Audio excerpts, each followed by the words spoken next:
Right, next topic.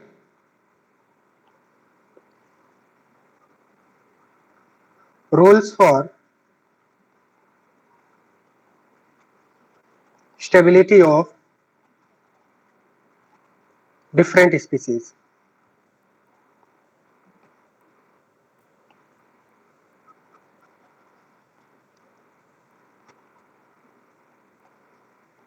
Rules for stability of different species. That means अभी हम लोग different compound की resonating structures की स्टेबिलिटी कंपेयर करने वाले हैं. प्रीवियस केसेस में सेम कंपाउंड था. बात समझ में आ रहा है? तो इसके लिए हम लोग रूल 1 यहाँ पे लिखेंगे. Rule 1. Rule 1 is negative charge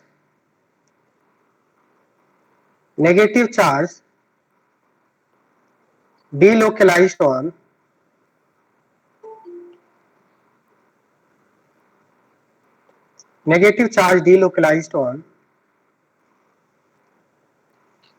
more electronegative atom will be more stable. Negative charge delocalized on more electronegative atom will be more stable, whether number of resonating structures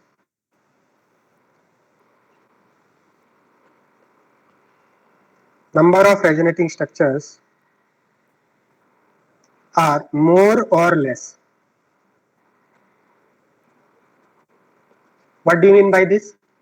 So let us take one example. Suppose we have to compare stability of phenoxide ion.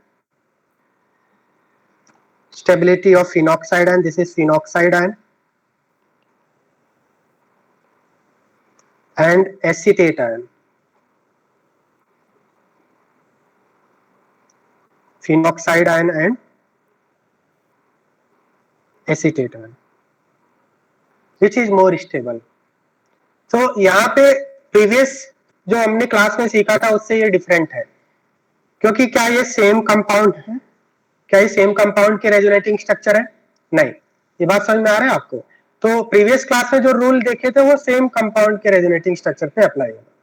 यहाँ पे हम लोग different compound के resonating structures की stability compare करने वाले. So one is phenoxide ion, another one is acetate ion. Which will be more stable? That is question. So if we see phenoxide ion is conjugate base of phenol. Phenoxide ion is conjugate base of phenol. क्योंकि अगर आप phenol को see this is phenol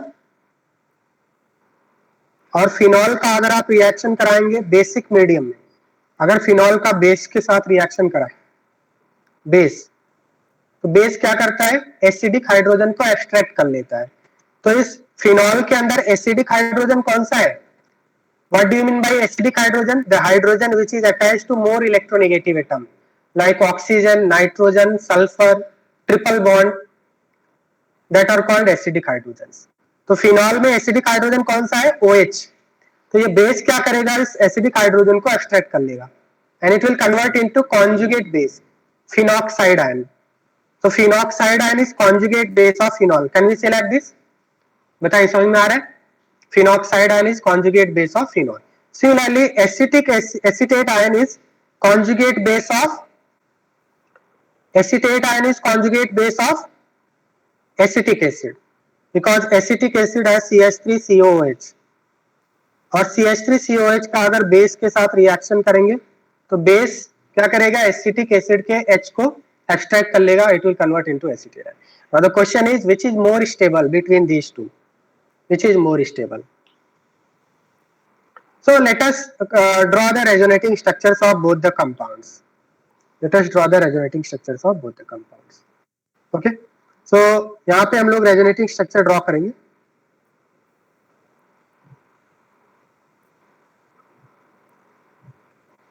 phenoxide ion के कितने resonating structure बनेंगे? How many resonating structures will be found for phenoxide ion? Just like phenol, 5 resonating structures बनेंगे. O minus कैसा behave करता है? O माइनस मैंने आपको बताया था, if any group has lone pair of electron it will behave as electron releasing group plus m, it will supply electron to benzene ring. तो यहाँ पे आपके 5 रेजोनेटिंग स्ट्रक्चर बनेंगे।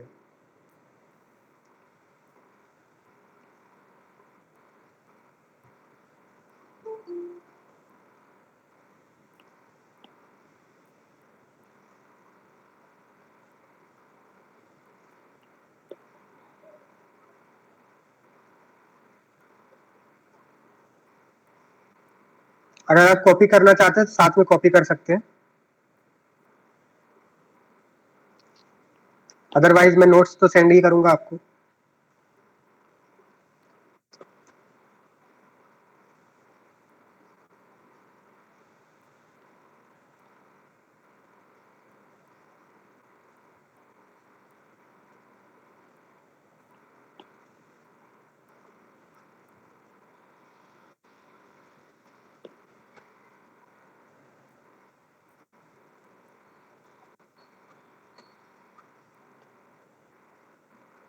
So total 5 resonating structures of phenoxide ion are possible. 5 resonating structures.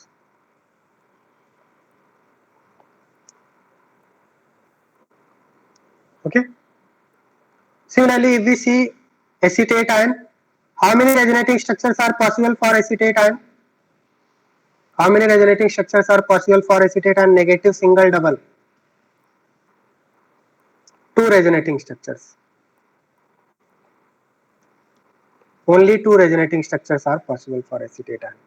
अगर इसका हम resonance hybrid बनाएं, so the negative charge will be delocalized on both the oxygen atoms. Negative charge will be delocalized on both the oxygen atoms. यहाँ पे जो आपका delocalization हो रहा है, वो किस टाइप का delocalization हो रहा है? Delocalization is between oxygen oxygen. This is called oxygen oxygen delocalization. और यहाँ पे फिनॉक्साइड आयन में जो डिलोकलाइजेशन हो रहा है वो किधर हो रहा है बेटा? 1 ऑक्सीजन एंड 3 कार्बन एटम्स पे डिलोकलाइजेशन हो रहा है। Oxygen to carbon delocalization, oxygen to carbon delocalization, this is oxygen to carbon delocalization. So which is better delocalization? Basically होता क्या है, more the delocalisation more will be stability, ये rule होता है। क्योंकि डिलोकलाइजेशन होने से क्या होता है, मैंने आपको बताया था जो एनायन होते हैं, excess charge, excess negative charge and excess positive charge both are unstable. Neutral compound ज्यादा स्टेबल होते हैं हमेशा। तो अगर किसी कंपाउंड के ऊपर negative charge means excess charge है, तो उस एक्सेस चार्ज को कम करना है। तो जितने ज्यादा एटम्स के ऊपर डिलोकलाइजेशन होंगे उतना ही ज्यादा अच्छा होगा। बात समझ में आ रहा है? जैसे यहाँ पे ऑक्सीजन टू ऑक्सीजन डिलोकलाइजेशन हुआ है, तो यहाँ पे जो 1 यूनिट का नेगेटिव चार्ज है वो कितना हो गया है? फॉर्मल चार्ज कितना होगा? Effective charge 1 unit of negative charge is delocalised on two oxygen atoms. तो पर ऑक्सीजन कितना चार्ज आएगा? -1/2, -1/2 चार्ज आएगा। So more the delocalisation more is the stability, ये रूल होता है आपका। तो अगर यहाँ पे हम देखें तो नंबर ऑफ रेजोनेटिंग स्ट्रक्चर किसके ज्यादा बन रहे हैं, फिनॉक्साइड या एसीटेट के? फिनॉक्साइड के ज्यादा रेजोनेटिंग स्ट्रक्चर बन रहे हैं। तो अगर हम यहाँ पे देखें तो डिलोकलाइजेशन किसमें ज्यादा हो रहा है? फिनॉक्साइड में। बट मोर स्टेबल कौन होगा इसमें? मोर स्टेबल होगा acetate ion. Which is more stable? Order of stability will be acetate ion is more stable then, order of stability is acetate ion is more stable than phenoxide ion. Although phenoxide ion has more number of resonating structure, then also it is less stable. Why? Because see the delocalization, यहाँ पे delocalization हो रहा है oxygen to carbon, यहाँ पे oxygen to oxygen delocalization हो रहा है। तो oxygen to oxygen delocalization is better delocalization, क्योंकि both the oxygen atoms are more electronegative। यहाँ पे ऑक्सीजन मोर इलेक्ट्रोनेगेटिव से लेस इलेक्ट्रोनेगेटिव पे जो डिलोकलाइजेशन होता है वो उतना इफेक्टिव नहीं होता है। मान ले सपोज अगर टू स्ट्रक्चर है, suppose we have 2 structure A and B, A में भी ऑक्सीजन टू ऑक्सीजन डिलोकलाइजेशन हो रहा है और बी के अंदर भी ऑक्सीजन टू ऑक्सीजन डिलोकलाइजेशन हो रहा है। ए के नंबर ऑफ रेजोनेटिंग स्ट्रक्चर 5 बन रहे हैं, लेट अस अज्यूम दैट ए के 5 रेजोनेटिंग स्ट्रक्चर बन रहे हैं, एंड बी के नंबर ऑफ रेजोनेटिंग स्ट्रक्चर 10 बन रहे हैं, तो अभी यहाँ पे कौन सा ज्यादा स्टेबल होता? तो अगर डीलोकलाइजेशन सेम होता तो more the number of resonating structure more will be the stability. बात समझ में आ रहा है? ये रूल होता है। If the delocalization is same on the same atom, both are oxygen to oxygen delocalization, so more the number of resonating structure more will be the stability, because stability या delocalization होने से stability बढ़ती है, क्योंकि यहाँ पे जो negative charge है जितना ज्यादा डीलोकलाइजेशन होगा मतलब इसका जो एक्सेस चार्ज का बर्डन है उतना कम होता जाएगा। जैसे मैंने ट्रोपाइलियम कैटायन का आपको रेजोनेटिंग स्ट्रक्चर बनाया था, ट्रोपाइलियम कैटायन के कितने बन रहे थे?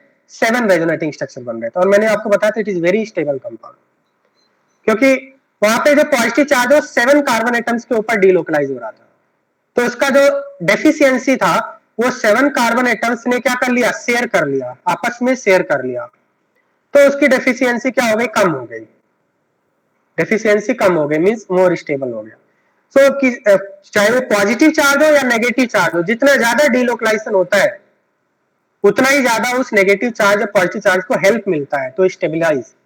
So more the delocalization, more is the stability, but you have to take care that delocalization कौन से एटम पे हो रहा है, इस बात का भी ध्यान रखना है। तो अगर एटम सेम है तो जिस स्ट्रक्चर में ज्यादा डीलोकलाइजेशन होगा ज्यादा स्टेबल होगा, बट डीलोकलाइजेशन अगर डिफरेंट एटम पे हो रहा है तो मोर इलेक्ट्रोनेगेटिव एटम के ऊपर डीलोकलाइजेशन ज्यादा स्टेबल होता है, whether the number of resonating structures is more और less. So although phenoxide ion, इस टाइप से आपको क्वेश्चन आएगा, ठीक है? क्वेश्चन क्या आता है? क्वेश्चन इस तरह से आपको मिलेगा, although phenoxide ion has 5 resonating structure and acetate ion, although phenoxide ion has more number of resonating structure,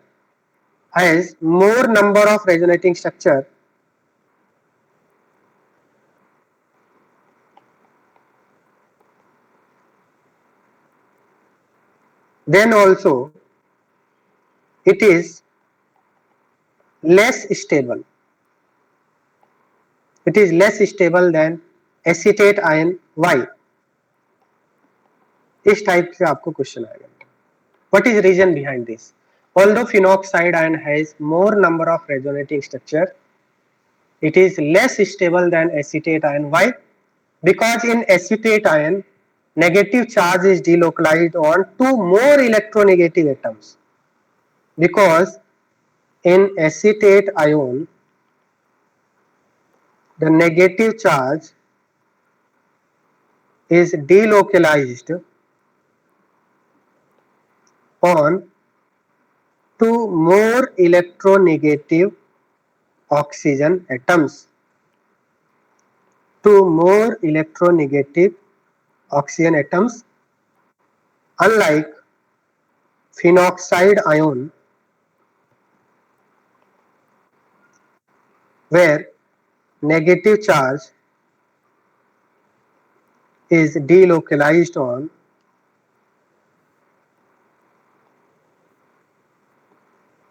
less electronegative carbon atom.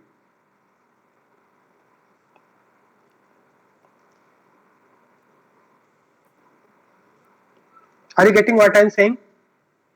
Is it clear to all of you? बात समझ में आ गया? सो रूल 1 सभी student को समझ में आ गया बेटा? Rule 1, negative charge delocalized on more electronegative atom will be more stable whether the number of resonating structure is more or less. Okay, so which is more stable out of phenoxide ion and acetate ion? Acetate ion is more stable than phenoxide ion. Very important question, क्योंकि ये board और mains दोनों में ही पूछा जाता है। It is very important, और board में तो जरूर पूछा जाता है 12th क्लास में, जब सीबीएसई बोर्ड के स्टूडेंट है या फिर एचएससी बोर्ड के स्टूडेंट है, ये आपको सब्जेक्टिव क्वेश्चन आता है बोर्ड के अंदर, ठीक है? बोर्ड पॉइंट ऑफ व्यू से वेरी इंपॉर्टेंट है, मेंस में भी ये पूछा जाता है। क्लियर है? नाउ वी विल, क्या आप कॉपी कर रहे हैं? हाँ सर, कॉपी कर लीजिए।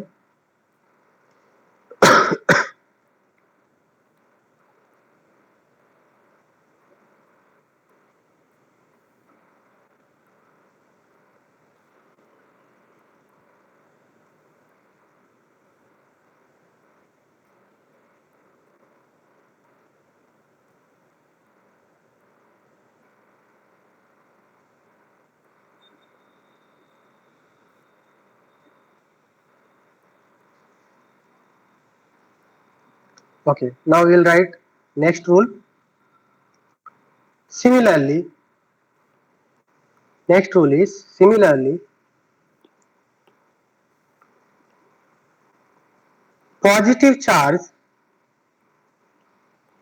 delocalized on less electronegative atom will be more stable. Positive charge delocalized on less electronegative atom will be more stable. Negative charge on more electronegative atom, positive charge should be delocalized on less electronegative. For example, मैं यहाँ पे 3 compounds बना रहा हूँ and you have to compare the stability of these compounds. So these 3 are different compounds. 3 different compounds are given. This is compound, you can take it as first.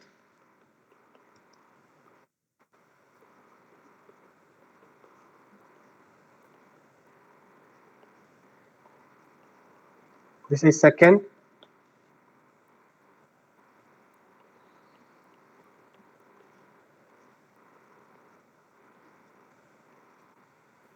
This is third. Can you tell me what will be order of stability according to above rule? Can you tell me what will be the correct order of stability? Positive charge delocalized on less electronegative atom will be more stable. So हाँ बताइए.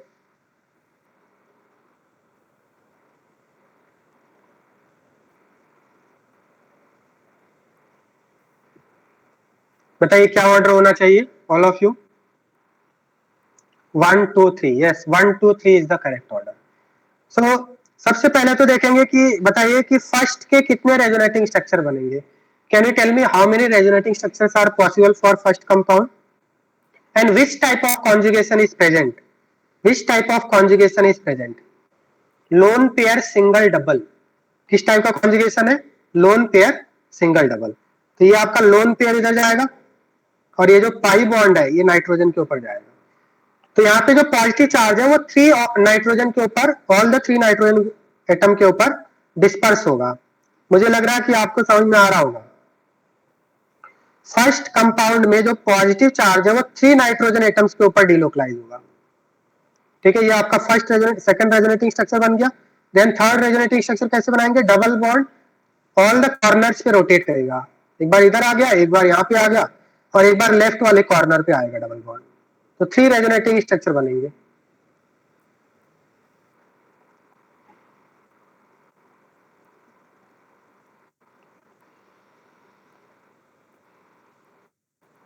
ये neutral हो जाएगा और ये आपका positive हो जाएगा. 3 रेजोनेटिंग स्ट्रक्चर बन रहे हैं. बताइए नाइट्रोजन पॉजिटिव चार्ज है वो किधर आपका रोटेट कर रहा है. Nitrogen nitrogen nitrogen positive charge, nitrogen nitrogen nitrogen. ठीक है, मुझे बताइए सेकंड में भी ऐसा ही समझ में आ गया होगा. तो सेकंड में जो पॉजिटिव चार्ज होगा कौन से एटम के ऊपर डिलोकलाइज होगा. Just like this. I hope आपको समझ में आ रहा होगा. सेकंड में बताइए पॉजिटिव चार्ज कौन से एटम के ऊपर डिलोकलाइज होगा. 2 nitrogen and 1 oxygen. 2 nitrogen and 1 oxygen के ऊपर डिलोकलाइज होगा. यहाँ पे 3 नाइट्रोजन एटम्स के ऊपर डिलोकलाइज हो रहा है. और थर्ड कंपाउंड में बताइए पॉजिटिव चार्ज कौन से एटम के ऊपर डिलोकलाइज होगा. When we will draw resonating structure. Yes 2 oxygen and 1 nitrogen. Now since oxygen is more electronegative, oxygen के ऊपर पॉजिटिव चार्ज लेस स्टेबल होता है. तो मुझे बताइए ऑर्डर ऑफ स्टेबिलिटी क्या होगा. Positive charge delocalized on less electronegative atom will be more stable. So order of stability will be 1 2 3. Is it clear to all of you?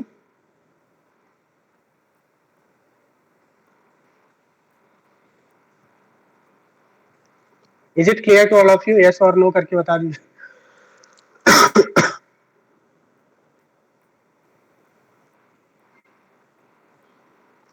Copy कर लीजिए.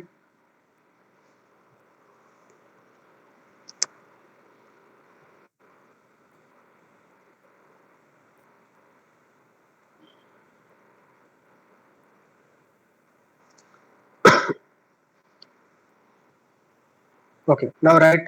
Yes, write rule 2. Write rule 2. Rule 2 is negative charge delocalized on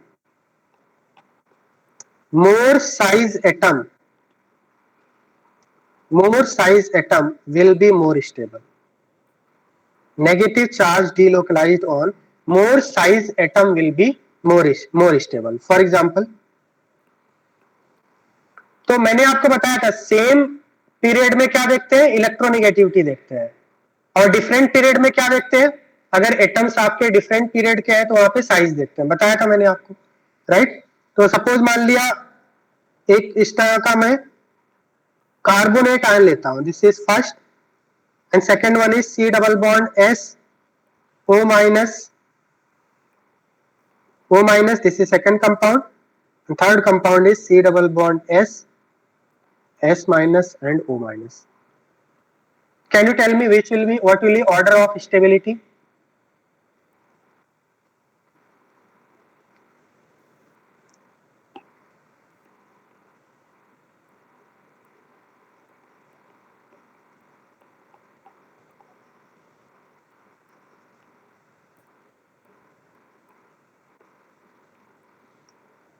What will be order of stability? तो यहाँ पे अगर हम देखें carbonate ion के 3 resonating structure बनेंगे, कार्बोनेट आयन के 3 रेजोनेटिंग स्ट्रक्चर बनेंगे इस तरह से,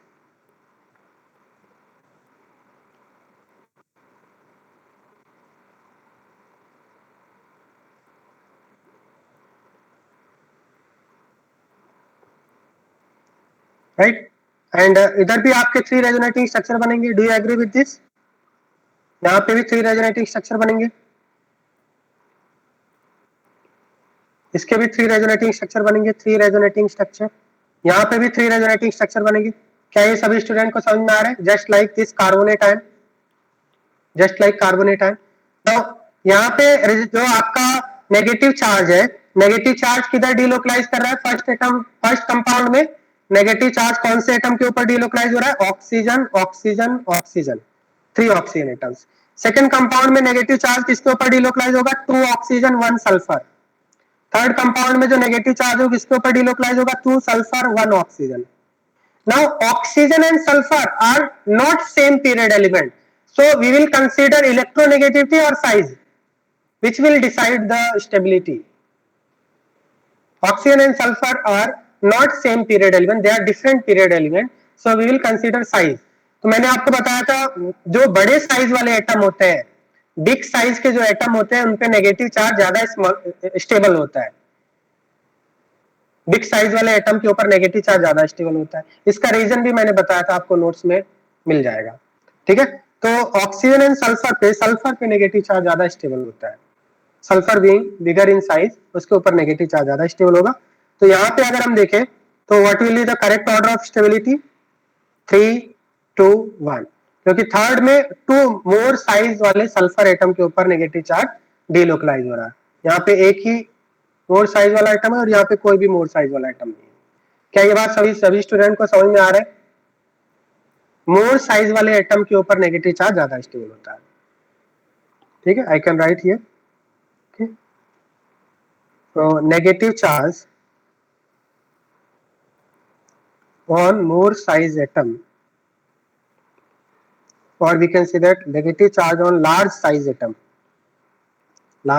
atom is more stable for different period elements.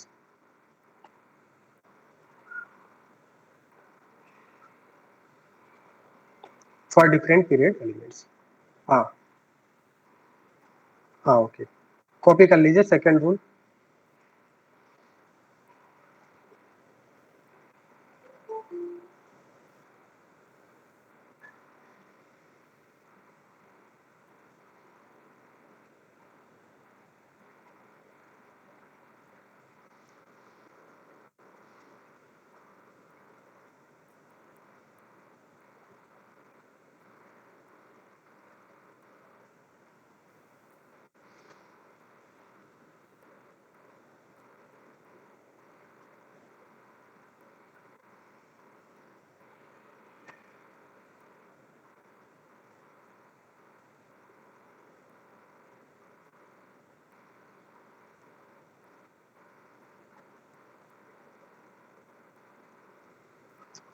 Copy कर लिया आपने?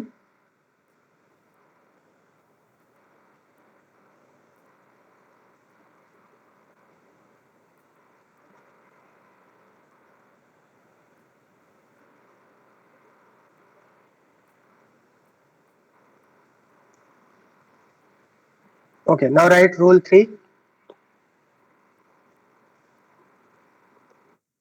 If similar groups are in conjugation,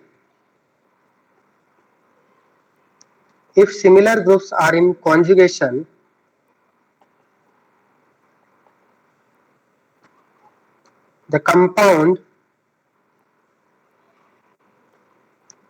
with more length of conjugation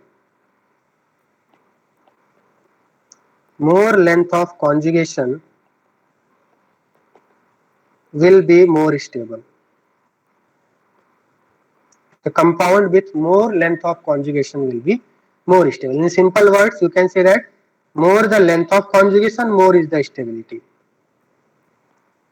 Now, what do you mean by length of conjugation? We will take one example to understand this. Okay, more the length of conjugation, more will be stability. We will take one example. For example, suppose हम लोग बात कर रहे हैं double single double की, and double single double single double. Okay, one is butadiene and another one is the compound having 6 carbon atom. So which will be more stable? अगर आपसे पूछा है, both are different compound. So more the length of conjugation, जितने ज्यादा number of atom तक conjugation होगा उतना ही ज्यादा stability होगा. जैसे यहाँ पे अगर हम देखें, so conjugation is up to how many carbon atoms? इस तरह से delocalize होगा, resonating structure बनेगा. Up to how many carbon atoms this conjugation is? 1, 2, 3, 4. Up to 4 carbon atom. Conjugation up to 4 carbon atom. और यहाँ पे conjugation कितने carbon atom तक आ रहा है? Double single double single double, alternate carbon atom. यहाँ पे भी होगा रेजोनेंस, दोनों ही कंपाउंड में रेजोनेंस होगा. यहाँ पे जो कॉन्जुगेशन हो रहा है, यहाँ पे जो कॉन्जुगेशन है, conjugation up to 4 carbon atom, और सेकंड कंपाउंड में कॉन्जुगेशन कितने कार्बन तक हो रहा है बताइए? Conjugation up to 6 carbon atom. So more the conjugation, more the delocalization, जितना ज्यादा डीलोकलाइजेशन होता है कंपाउंड के अंदर उतना ही ज्यादा स्टेबिलिटी आती है. तो इन दोनों कंपाउंड में से ज्यादा स्टेबल कौन होगा बताइए? What will be order of stability? क्या ये बात समझ में आ रहा है सभी स्टूडेंट्स को? Is it clear to all of you?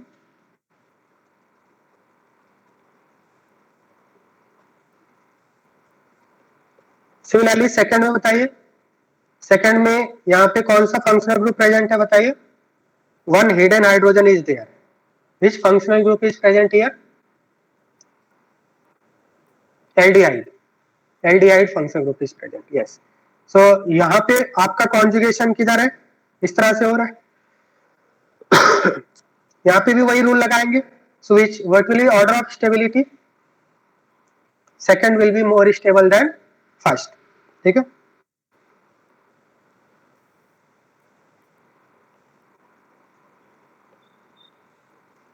बताइए which is more stable among these two compounds? Second is more stable. First compound में जो कॉन्जुगेशन है, द पॉजिटिव चार्ज. अच्छा, इसका रीजन देखिए आप, एक बार रीजन देख लेते हैं इसका ऐसा क्यों होता है. ठीक है, एक बार रीजन देख लेते हैं. अगर मैं इसका रेजोनेटिंग स्ट्रक्चर बनाऊंगा तो इस तरह से बनेगा. ये बन गया. कितने रेजोनेटिंग स्ट्रक्चर बन रहे हैं इसके? 2 रेजोनेटिंग स्ट्रक्चर बन रहे हैं. और यहाँ पे जब रेजोनेटिंग स्ट्रक्चर बनाएंगे तो बताइए, can you tell me how many resonating structures are possible for second compound? Anyone?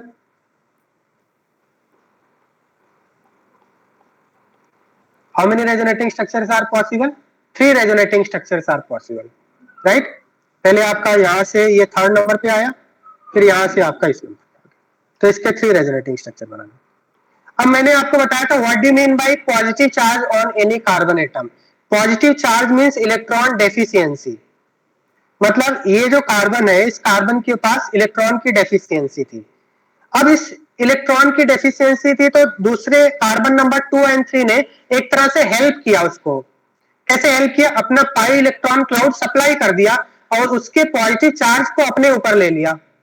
इसका मतलब यहां पे जो पॉजिटिव चार्ज है, positive charge delocalised on how many carbon atoms? 2 carbon atoms. और यहां पे जो पॉजिटिव चार्ज है वो डीलोकलाइज कितने कार्बन एटम पे हो रहा है? 3 कार्बन एटम्स। अब होता क्या है, जैसे यहाँ पे जो पॉजिटिव चार्ज था उसको कितने कार्बन एटम ने हेल्प किया?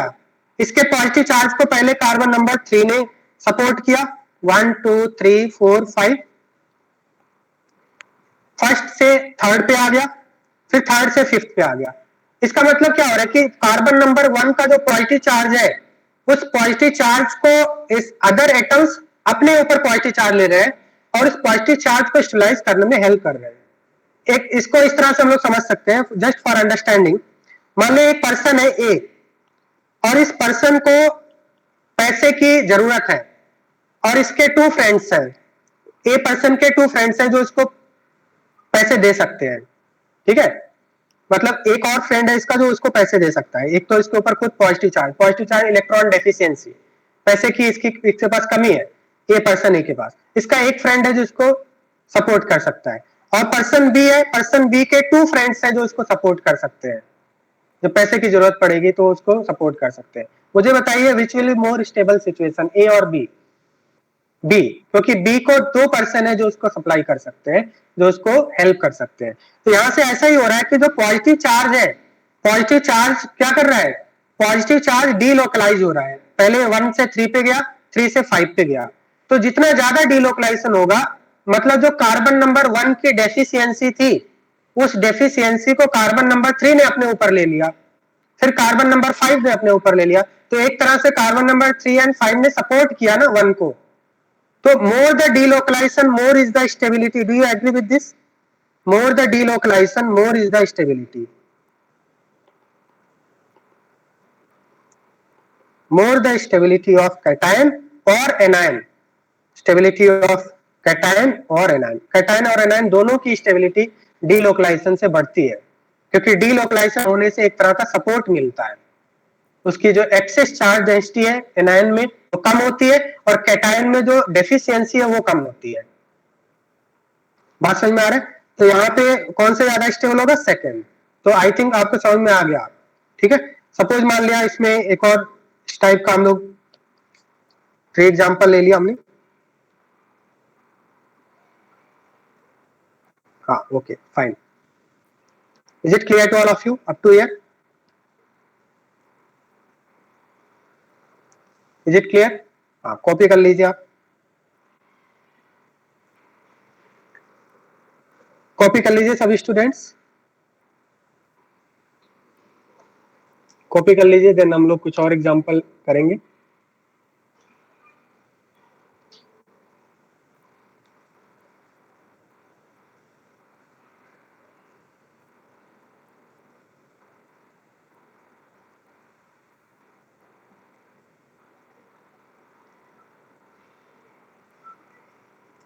डन? ओके, एक और एग्जांपल इसमें ले लेते हैं। सपोज इस तरह का एग्जांपल है,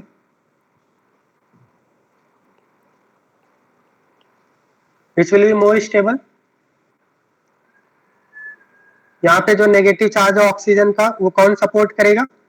इधर आएगा डिलोकलाइज होकर। यहाँ पे जो नेगेटिव चार्ज है पहले यहाँ पे आएगा, स्टार नंबर पे आएगा, देन डिलोकलाइज होके इधर आएगा।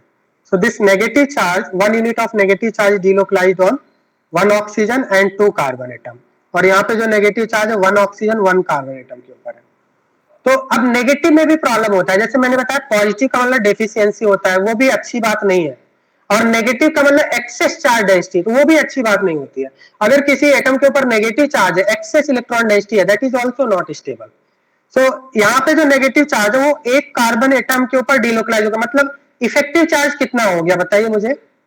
-12 हो गया, ठीक। यहाँ पे जो नेगेटिव चार्ज है वो कितना हो गया बताइए डिलोकलाइजेशन के बाद? 1 unit of negative charge delocalise on 3 atoms. -1/3 -1/3 -1/3। अब नेगेटिव चार्ज का मतलब एक्सेस इलेक्ट्रॉन डेंसिटी, तो ज्यादा कौन स्टेबल होगा? न्यूट्रल ज्यादा स्टेबल होता है, तो जितने चार्ज कम होगा उतना ज्यादा स्टेबल होता है, नेगेटिव चार्ज कम होना चाहिए। तो बताइए कौन सा ज्यादा स्टेबल होगा? यहाँ पे 1 यूनिट का नेगेटिव चार्ज 3 एटम के ऊपर डिलोकलाइज हो रहा है, तो सेकंड वन ज्यादा स्टेबल होगा। बात समझ में आ रहा है आपको? बात समझ में आ रहा है? Is it clear? Second one will be more stable. Copy कर लीजिए। नेक्स्ट हम लोग देखेंगे cross conjugation. Next topic is cross conjugation.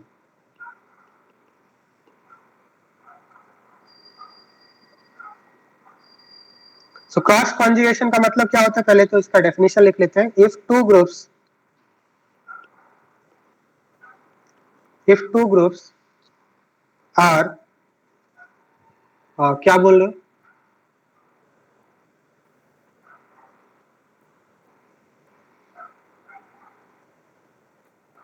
क्या अनम्यूट करके बताओ क्या पूछ रहे हो देव? अनम्यूट करके बताइए। हाँ, यहाँ पे आपने बोला ना कि नेगेटिव चार्ज दो कार्बन आइटम्स पे शिफ्ट हो रहा है, मतलब और न्यूट्रलाइज करने में हेल्प कर रहा है दो कार्बन आइटम, मतलब ज्यादा रेजोनेंस स्ट्रक्चर तो ज्यादा न्यूट्रल होगा, मतलब स्टेबिलिटी होगा। तो अगर रूल वन में आपने बोला था कि number of resonating structures matter नहीं करता। नंबर ऑफ रेजोनेटिंग स्ट्रक्चर कौन सा रूल वन में बोला था मैंने? Number of resonating structure matter नहीं करता है। हाँ, तो इसमें क्या हो रहा है? क्या सेम एटम के ऊपर जा रहे हैं यहाँ पे? नेगेटिव चार्ज वो आपका डिफरेंट केस है। वहां पे जो नेगेटिव चार्ज है वो क्या हो रहा था? एक में ऑक्सीजन टू ऑक्सीजन हो रहा था, एक में ऑक्सीजन एंड कार्बन पे हो रहा था। क्या यहाँ पे भी वैसा ही हो रहा है? ऑक्सीजन टू ऑक्सीजन हो रहा है? क्या यहाँ पे भी ऑक्सीजन टू ऑक्सीजन डिलोकलाइजेशन हो रहा है? नहीं ना, सेम हो रहा है ना। यहाँ पे भी ऑक्सीजन टू कार्बन है और यहाँ पे भी ऑक्सीजन टू कार्बन है। तो आप रूल वन कैसे अप्लाई कर सकते हैं बताइए मुझे? क्या एटम चेंज हुए हैं? समझ में आ रहे हैं? नहीं, वहां पे एक में ऑक्सीजन टू ऑक्सीजन डिलोकलाइज था और एक में ऑक्सीजन टू कार्बन था। यहाँ पे दोनों में ही ऑक्सीजन टू कार्बन डिलोकलाइजेशन है। So how you can apply rule one here? You can not apply rule one. Sir अगर वहाँ पे ऑक्सीजन से किसी और इलेक्ट्रोनेगेटिव पे हो रहा होता तो रूल नंबर वन में ऑक्सीजन से अगर किसी और इलेक्ट्रोनेगेटिव पे हो रहा है तो रूल वन लगाते, फिर हम लोग रूल वन से डिसाइड करते। ठीक है सर, तो एग्जांपल में ये वाला लॉजिक लगाएगा तो फिर रॉन्ग हो जाएगा ना उस एग्जांपल कौन में। सा वाला नाम? अभी मैंने बोला कि हाँ, ऑक्सीजन से ज़्यादा इलेक्ट्रोनेगेटिव एटम पे अगर नेगेटिव चार्ज शिफ्ट हुआ और उस एग्जांपल में अगर हमने ये वाला लॉजिक लगाया कि नेगेटिव चार्ज अगर ज़्यादा इलेक्ट्रॉन ज़्यादा रेजोनेटिंग स्ट्रक्चर जैसे एग्जांपल बताइए, ऐसे एज्यूम करने से नहीं होता। एग्जांपल आप बताइए, उससे हम लोग एक्सप्लेन कर सकते हैं। ठीक है, तो दिमाग में नहीं आया, लेकिन हाँ, एग्जांपल आप बताना मुझे तो एक्सप्लेन करूंगा मैं। ठीक है, ओके। रूल नंबर 2 में हाँ, ये डाउट था। रूल नंबर 2 रोल नंबर 2 में बताइए क्या डाउट है? सर, यहाँ पे रूल नंबर 1 लगाएंगे तो फिर उल्टा होना चाहिए ना। रोल नंबर 1 क्यों लगाएंगे? मैंने यहाँ पे इसीलिए स्टार करके लिखा है बेटा। मैंने आपको बोला सेम पीरियड के लिए, सेम पीरियड एलिमेंट्स के लिए रूल 1 लगाते हैं। डिफरेंट पीरियड एलिमेंट पे अगर डिलोकलाइजेशन हो है तो रूल 2 लगाते हैं। यहाँ पे देखिए, यहाँ पे जो डिलोकलाइजेशन हो रहा है वो सेम पीरियड के एलिमेंट पे हो रहा है। आप पूरी बात नहीं देखते हैं, इसीलिए प्रॉब्लम आता है। यहाँ पे ऑक्सीजन कार्बन सेम पीरियड के एलिमेंट है, ऑक्सीजन ऑक्सीजन सेम पीरियड के एलिमेंट। सेकंड वाले में देखो, nitrogen nitrogen nitrogen same period element, nitrogen oxygen same period element. तो हमने रूल 1 अप्लाई किया था। यहाँ पे ऑक्सीजन सल्फर क्या सेम पीरियड के एलिमेंट है? इसीलिए मैंने ब्रैकेट में लिखा है ना। तो जब डिफरेंट पीरियड के एलिमेंट पे डिलोकलाइजेशन होगा तो साइज कंसीडर करेंगे। जब सेम पीरियड के एलिमेंट पे डिलोकलाइजेशन होगा तो इलेक्ट्रोनेगेटिविटी कंसीडर करेंगे। Now is it clear? Yes sir, clear, thank you. Okay, so we will see next topic is cross conjugation. If two groups are independently, right definition.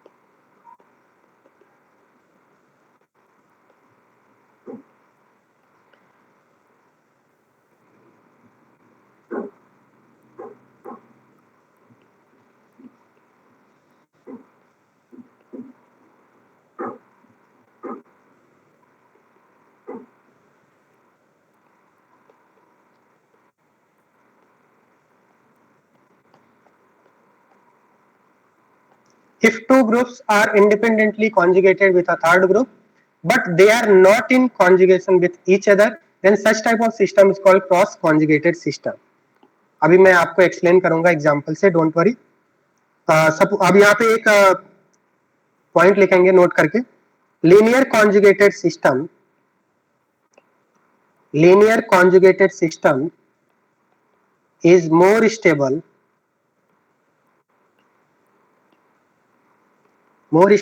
than a cross conjugated system. Linear conjugated system will be more stable than a cross conjugated system. क्या मतलब है? जैसे एक example देते हैं हम लोग, पहले इसको कॉपी कर लीजिए। कॉपी कर लिया आपने? कॉपी कर लीजिए।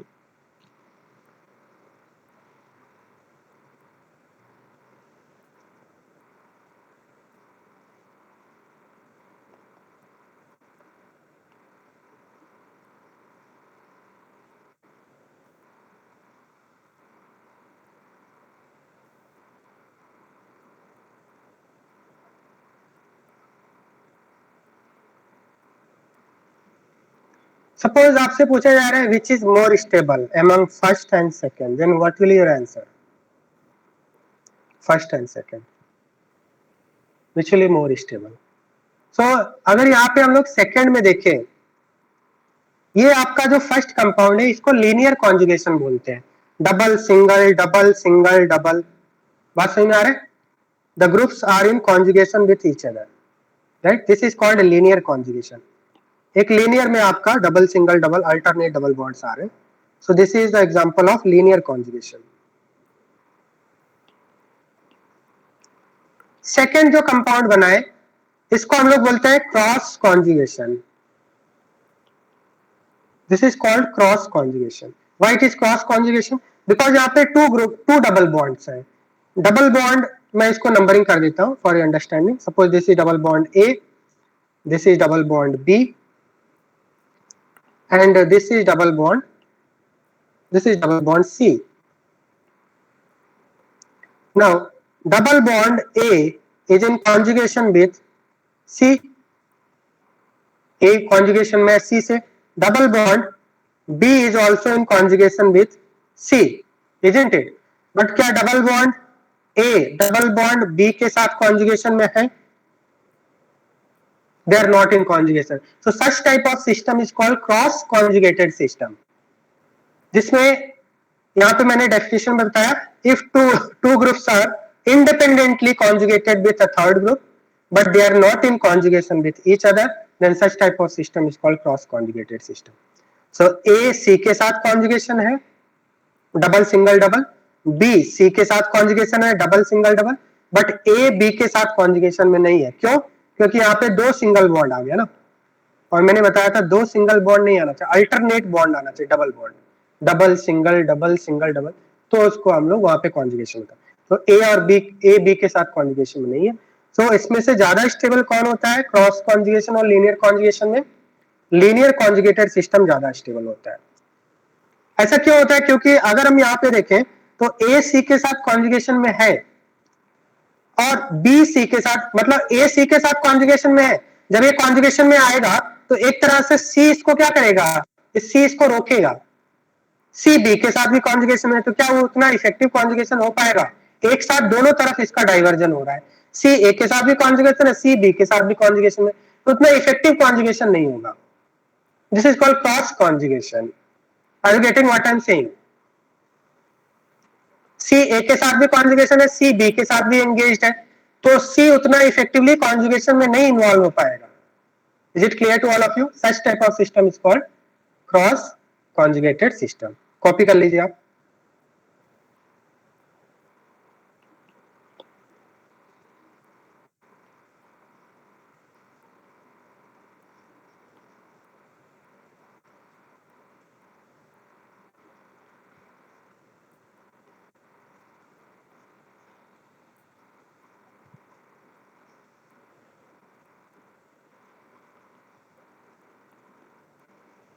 Okay, can you tell me which will be more stable among first and second?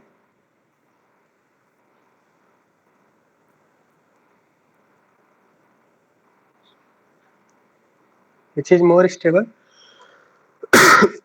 इसमें फर्स्ट अगर हम देखें तो double single double single double, ये किस टाइप का कॉन्जुगेशन है? लीनियर कॉन्जुगेशन है। First is an example of linear conjugation. और अगर हम सेकंड में देखें तो this C double bond O is in conjugation with double bond A, C double bond O is in conjugation with double bond B, double bond B के साथ भी conjugation में। बट क्या ये दोनों ए और बी आपस में कॉन्जुगेशन में है? ए, इसको सी मान लेते हैं ना, तो ए सी के साथ कॉन्जुगेशन में है, ठीक है, ऐसा मान लेते हैं, इसको ऐसा थोड़ा सिंप्लीफाई कर लेते हैं।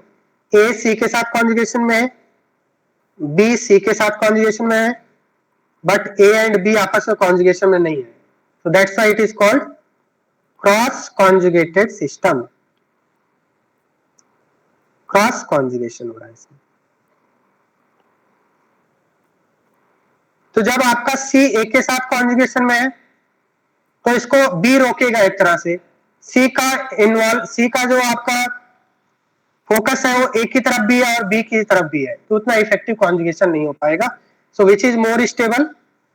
First is more stable than second. Linear conjugated system is more stable than cross. क्या वॉइस लैग हो रहा है? क्या वॉइस लैग हो रहा है सभी स्टूडेंट्स को? नहीं, तो आपको कोई प्रॉब्लम होगा आपके सिस्टम में, नेट का प्रॉब्लम होगा, ठीक है। अगर लैग हो रहा है तो नेट का प्रॉब्लम, बिकॉज अदर स्टूडेंट्स को तो वॉइस आ रहा है, ठीक है। एक और एग्जांपल ले लेते हैं।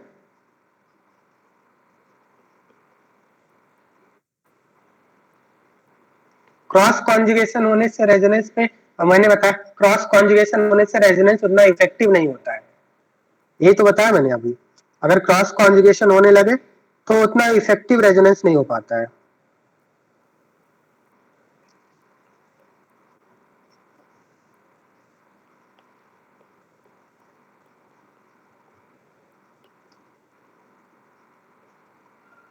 Okay, which will be more stable among these two?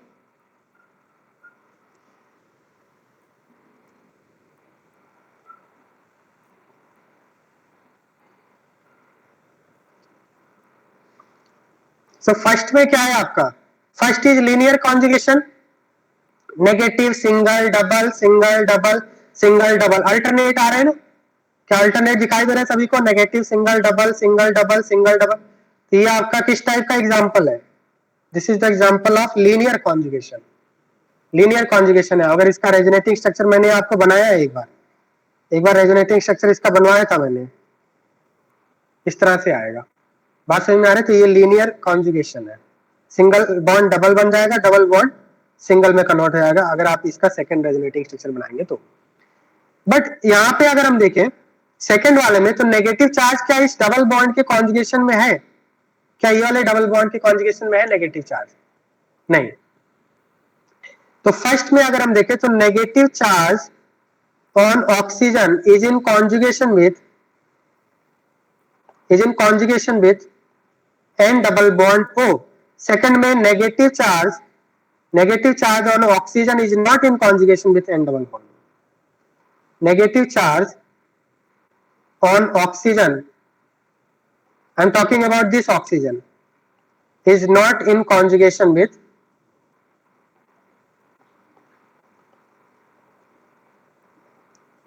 nitro group.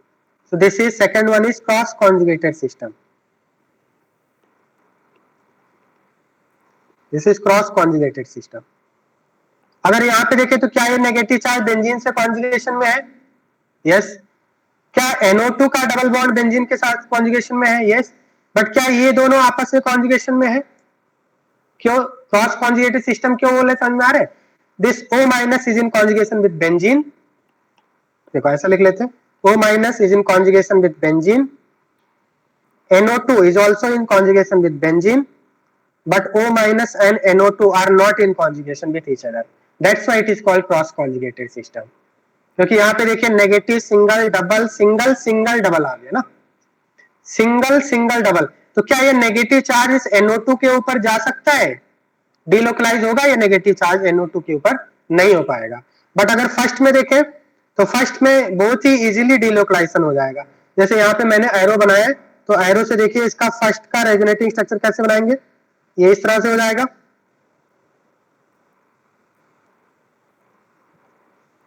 तो क्या ऑक्सीजन का नेगेटिव चार्ज नाइट्रो ग्रुप पे गया या नहीं गया? देखिए ऑक्सीजन न्यूट्रल हो गया, ये ऑक्सीजन न्यूट्रल हो गया सी, और ये नाइट्रो के ऊपर फाइनली नेगेटिव चार्ज डिलोकलाइज हो गया।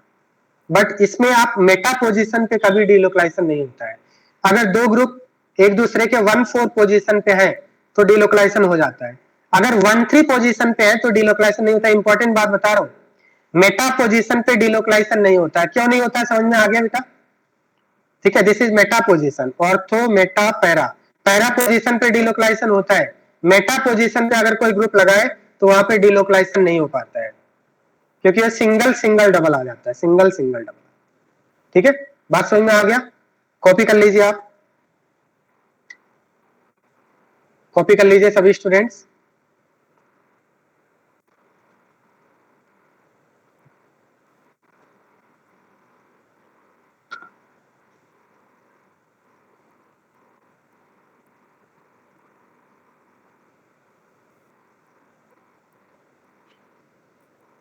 किसी स्टूडेंट को प्रॉब्लम है इसमें? क्या सभी स्टूडेंट को समझ में आ रहा है? बताइए, किसी स्टूडेंट को प्रॉब्लम है इसमें? हाँ, कॉपी कर लीजिए।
कॉपी कर लिया आपने? Okay, now right next topic. Next topic is plus order decreasing. जैसा मैंने इंडक्टिव में आपको लिखवाया था order, so plus M order decreasing लिखिए, decreasing order of plus M. Maximum plus M effect is shown by O minus,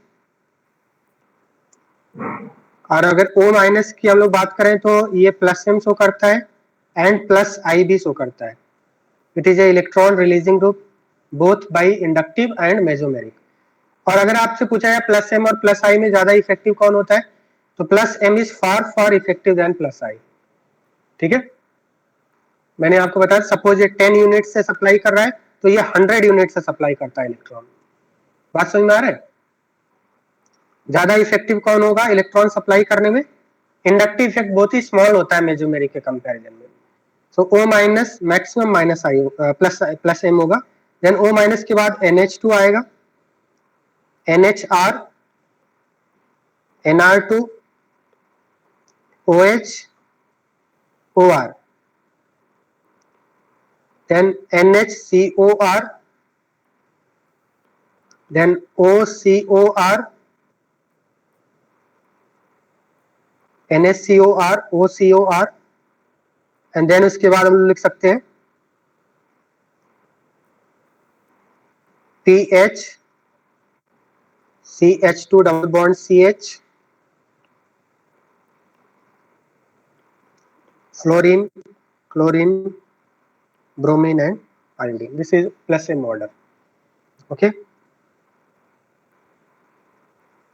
तो अगर हम बात करें NH2 from NH2 to CH double bond CH2, इन सभी का किस टाइप का इफेक्ट होगा? जैसे NH2 की बात करते हैं तो NH2 किस टाइप का इफेक्ट शो करेगा? इन मेजोमेरिक में तो प्लस M शो करेगा, इंडक्टिव में कैसा इफेक्ट शो करेगा? मेजोमेरिक से क्या करेगा? ध्यान देना बात समझ, एक किसी एक ग्रुप को ले लेते हैं, NH2 को ले लेते हैं, तो NH2 अगर बेंजीन से अटैच है तो ये प्लस M करेगा, प्लस M से इलेक्ट्रॉन रिलीज करेगा, और इंडक्टिव में कैसा इफेक्ट शो करेगा? विड्रॉ करता है। तो मुझे ये बताना कि ओवरऑल कैसा इफेक्ट होगा, रिलीजिंग और विड्रॉ? मेजोमेरिक से NH2 रिलीज करता है, I am talking about NH2, mesomeric से रिलीज करता है, इंडक्टिव से विड्रॉ करता है। अब बात यह होता है, मैंने आपको बताया कि mesomeric is far effective than inductive. मान लिया सपोज इसने 500 यूनिट रिलीज किया और 10 यूनिट विड्रॉ कर लिया, तो ओवरऑल 490 रिलीज किया ना, बात समझ में आ रहा है? तो क्या इसको इलेक्ट्रॉन रिलीजिंग ग्रुप बोलेंगे या इलेक्ट्रॉन विड्रॉइंग बोलेंगे? ओवरऑल इलेक्ट्रॉन रिलीजिंग ही बोलेंगे। बात समझ में आ रहा है? इंडक्टिव इफेक्ट बहुत ही वीक होता है in comparison to mesomeric, right? तो ये प्लस M भी करेगा, माइनस I भी करेगा, प्लस M ज्यादा होता है माइनस I से। फ्लोरीन, क्लोरीन, ब्रोमीन, आयोडीन की अगर हम बात करें, फ्लोरीन, क्लोरीन, ब्रोमीन, आयोडीन, तो फ्लोरीन, क्लोरीन, ब्रोमीन, आयोडीन का इंडक्टिव ये एक्सेप्शनल बिहेवियर होता है। हेलोजेंस के लिए इंडक्टिव इफेक्ट ज्यादा डोमिनेंट होता है मेजोमेरिक से, ओनली फॉर हेलोजेंस, क्योंकि इनका ऑर्बिटल जो है वो ऑर्बिटल साइज मैच नहीं करता है जब मेजोमेरिक इफेक्ट होता है तो, ठीक है? इसको अभी हम लोग एक्सप्लेन करने वाले हैं। तो हेलोजेंस के लिए इंडक्टिव इफेक्ट ज्यादा डोमिनेंट होता है मेजोमेरिक से। तो मुझे बताइए हेलोजेंस का ओवरऑल इफेक्ट क्या लिखेंगे हम लोग, रिलीजिंग या विड्रॉइंग? ओवरऑल इफेक्ट जो होगा, ओवरऑल इफेक्ट जो है विड्रॉइंग होगा। अब ये प्लस M शो कर रहे हैं इसलिए मैंने इसको इस कैटेगरी में लिया। ओवरऑल इफेक्ट क्या होगा? EWG की कैटेगरी में आएंगे। मतलब अगर इनको भी बेंजीन रिंग से अटैच कर दिया तो विड्रॉ करेंगे, वो रिलीज नहीं करेंगे, एक्सेप्ट हेलोजेंस। सभी ग्रुप्स में मेजोमेरिक इफेक्ट इंडक्टिव से ज्यादा डोमिनेंट होता है। Mesomeric effect is dominant than inductive except halogens, ठीक है? ऑर्डर कॉपी कर लीजिए, देन इसके बाद मैं एक्सप्लेन करता हूं।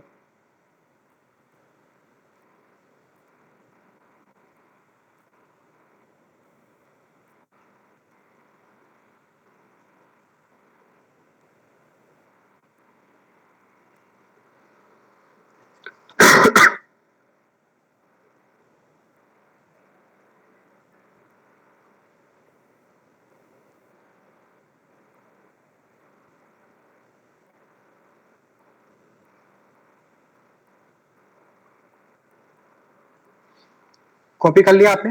देखिए O माइनस सबसे टॉप पे क्यों है?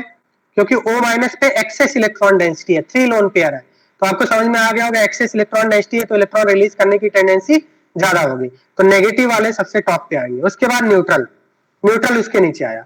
न्यूट्रल में भी अगर हम NH2 और OH में कंपेयर करें तो NH2 का प्लस M ज्यादा है OH से, वाई? बिकॉज अगर NH2 और OH में देखें तो लोन पेयर तो दोनों के पास एक एक है, बट नाइट्रोजन लेस इलेक्ट्रोनेगेटिव होता है तो वो बेटर डोनर होगा। बात समझ में आ रहा है? I am comparing between NH2 and OH. Since nitrogen is less electronegative, so it is better donor than oxygen. So that's why NH2 has more plus M than OH. क्या ये बात समझ में आ रहा है? तो इसलिए नाइट्रोजन वाले ऊपर आए हैं और ऑक्सीजन वाले नीचे आ रहे हैं। देखिए ऑक्सीजन वाले नीचे आ रहे हैं, ठीक है? बिकॉज लेस इलेक्ट्रोनेगेटिव एटम ज्यादा सप्लाई कर सकता है इलेक्ट्रॉन, ठीक है? हाँ OH नहीं OH पे 2 लोन पेयर होगा, बट इलेक्ट्रोनेगेटिविटी भी हम लोग देखेंगे ना, ठीक है? सिर्फ लोन पेयर नहीं देखते हैं, ये तो एक्सेप्शनल केस हो गया, ये तो नेगेटिवली चार्ज है, एक्सेस इलेक्ट्रॉन डेंसिटी वाला केस हो गया। अब ये दोनों ही न्यूट्रल है, दोनों ही न्यूट्रल है। हाँ अब देखो 2 लोन पेयर है, बट एक ही लोन पेयर कॉन्जुगेशन में होता है, दूसरा लोन पेयर परपेंडिकुलर होता है। बेंजीन का जब डबल बॉन्ड देखेंगे, जैसे मैंने आपको बताया था ना py कॉन्जुगेशन में बताया था, तो जो ऑक्सीजन के 2 लोन पेयर्स है, बेंजीन के साथ एक ही लोन पेयर कॉन्जुगेशन में जा सकता है, दोनों लोन पेयर एक साथ कॉन्जुगेशन में नहीं जाते हैं। मान लीजिए बेंजीन रिंग है और इसका जो पाई ऑर्बिटल जो बना है py से बना है, तो ऑक्सीजन का एक लोन पेयर py में होगा और दूसरा लोन पेयर, क्या दोनों लोन पेयर py में हो सकते हैं? 2 लोन पेयर एक ही ऑर्बिटल में हो सकते हैं क्या? दूसरा pz में होगा। तो मुझे बताइए कि only this py will be in conjugation with benzene ring. तो अगर किसी एटम के पास दो लोन पेयर है तो दोनों लोन पेयर बेंजीन रिंग्स के साथ कॉन्जुगेशन में नहीं होते हैं। एक ही लोन पेयर काम का है, दूसरा लोन पेयर काम का नहीं है। बात समझ में आ रहा है? क्योंकि दूसरा लोन पेयर परपेंडिकुलर डायरेक्शन में होता है, पैरेलल ऑर्बिटल में ही रेजोनेंस होता है। क्लियर? तो लोन पेयर से हम लोग नहीं कंसीडर कर सकते। अब यहाँ पे तो नेगेटिव चार्ज था ना, ये तो बात हो गया प्लस आई वाला, ये प्लस आई से देखा है क्योंकि एक्सेस इलेक्ट्रॉन डेंसिटी तो प्लस आई से तो सप्लाई करेगा ना। मेजरमेंट में तो एक ही लोन पेयर होगा, प्लस आई से सप्लाई कर सकता है। अब यहाँ पे अगर हम देखें NH2 NHR NR2 में, तो यहाँ पे अगर ध्यान से देखें आप तो जैसे जैसे नंबर ऑफ एल्काइल ग्रुप्स बढ़ रहे हैं मेसोमेरिक इफेक्ट की टेंडेंसी कम हो रही है। बात समझ में आ रहा है? ऐसा क्यों होता है? इसको बोलते हैं SIR इफेक्ट, जो नेक्स्ट टॉपिक है हम लोग पढ़ने वाले हैं। इसको बोलते हैं SIR इफेक्ट। मतलब जब कोई एल्काइल ग्रुप अटैच हो जाता है तो उसकी प्लस एम इफेक्ट कम हो जाती है। दिख रहा है आपको? 1 एल्काइल ग्रुप हुआ और कम हो गया, 2 एल्काइल ग्रुप हो गया और कम हो गया। OH और OR में भी यही हो रहा है कि OH से कोई एल्काइल ग्रुप नहीं था तो ज्यादा था plus M, R group attach कर दिया तो प्लस एम कम हो गया। अभी यहां तक समझ में आ रहा है बात आपको? तो एल्काइल ग्रुप बढ़ने से प्लस एम इफेक्ट कम हो जाता है। क्यों कम होता है बताने वाला हूं थोड़ी देर में, नेक्स्ट टॉपिक में। अब अगर हम कंपेयर करें NH2 और NHCOR में, so why NH2 has more plus m than NHCOR? Let's see. Suppose मान लें एक बार बेंजीन से आपका NH2 अटैच है,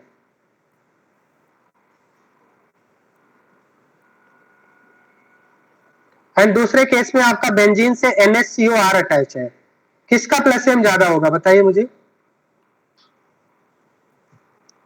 अगर यहां पे हम देखें तो NH2 का लोन पेयर वो 100% बेंजीन रिंग की तरफ जा रहा है, 100% बेंजीन रिंग की तरफ जा रहा है।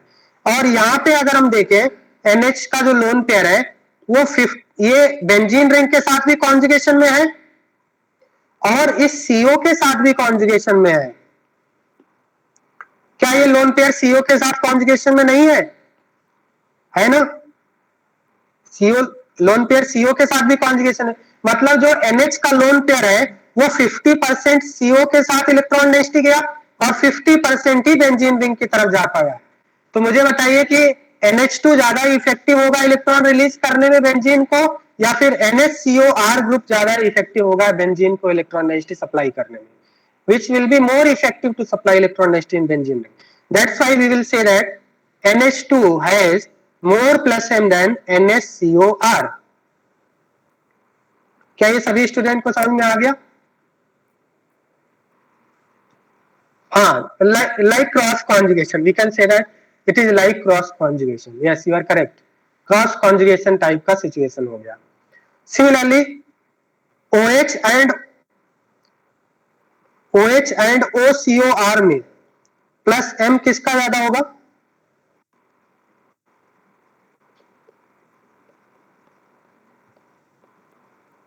OH and OCOR। तो OH में ऑक्सीजन का लोन पेयर 100% बेंजीन की तरफ जा रहा है, वही सिचुएशन हो गया। यहाँ पे क्या हो रहा है? 50-50 हो गया, 50% बेंजीन की तरफ कॉन्जुगेशन में है और 50% CO के साथ भी कॉन्जुगेशन में है। तो मतलब ऑक्सीजन का जो लोन पेयर है वो डाइवर्ट हो चुका है दो तरफ, तो जो इलेक्ट्रॉन डेंसिटी डिवाइड हो गया। तो OH की इलेक्ट्रॉन रिलीज करने की टेंडेंसी ज्यादा होती है OCOR से। So plus m effect of OH is more than OCOR. Clear है? ओके। अब अगर हम बात करें NHCOR और OCOR में किसका ज्यादा होगा प्लस m, तो इलेक्ट्रोनेगेटिविटी से डिफाइन करेंगे फिर, क्योंकि NH के पास भी एक लोन पेयर है और O के पास भी एक लोन पेयर है, तो मेसोमेरिक से दोनों सेम इलेक्ट्रॉन डेंसिटी सप्लाई करेंगे। जब विड्रॉ करने की बात आएगी तो विड्रॉ कौन ज्यादा करेगा? इंडक्टिव से विड्रॉ भी तो करते हैं, मतलब इन दोनों का प्लस एम सेम होता है, बट विड्रॉ ऑक्सीजन ज्यादा कर लेगा। तो ओवरऑल किसने ज्यादा इलेक्ट्रॉन सप्लाई किया? क्योंकि ऑक्सीजन ज्यादा इलेक्ट्रोनेगेटिव होता है।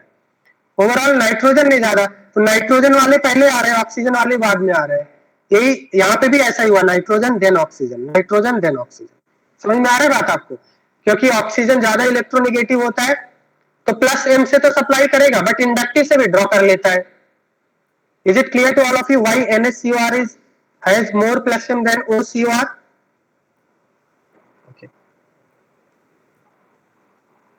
अब पीएच और डबल बॉन्ड में किसका ज्यादा कॉन्जुगेशन होगा? तो पीएच का ज्यादा अच्छा कॉन्जुगेशन होगा, क्योंकि अगर पीएच अटैच है,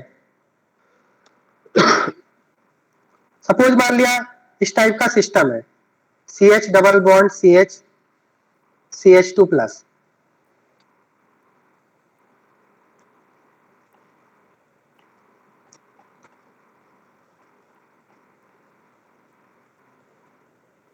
मैंने आपको बताया था पीएच जो होता है प्लस एम की तरह भी बिहेव करता है और माइनस एम की तरह भी बिहेव करता है। यहां पे बताइए कि विच विल बी मोर स्टेबल। एक बार मैंने पॉजिटिव से बेंजीन लगा दिया, एक बार पॉजिटिव से ये लगा दिया, डबल बॉन्ड लगा दिया, तो यहाँ पे दोनों ही प्लस एम करेंगे, बेंजीन भी प्लस एम करेगा, सी बेंजीन प्लस एम करेगा इस तरह से। क्या बेंजीन इलेक्ट्रॉन सप्लाई करेगा या नहीं? इलेक्ट्रॉन डेफिशिएंट कार्बन को करेगा ना इलेक्ट्रॉन सप्लाई, और यहां पे भी इलेक्ट्रॉन सप्लाई होगा, डबल बॉन्ड भी इलेक्ट्रॉन सप्लाई करेगा। अब अगर हम यहां पे देखें तो इसके और भी रेजोनेटिंग स्ट्रक्चर बनेंगे। अगर बेंजीन वाले की बात करें तो और भी रेजोनेटिंग स्ट्रक्चर बनेंगे। एक बार ये यहां पे जाएगा,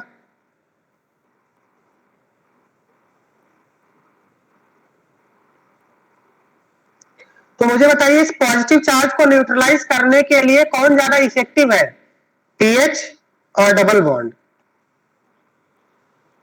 पीएच और डबल बॉन्ड, पीएच ज्यादा इफेक्टिव है, क्योंकि पीएच ने इस पॉजिटिव चार्ज, पीएच का जो पॉजिटिव चार्ज है वो बेंजीन के कौन कौन से कार्बन के ऊपर डीलोकलाइज होगा, कितने कार्बन के ऊपर डीलोकलाइज होगा?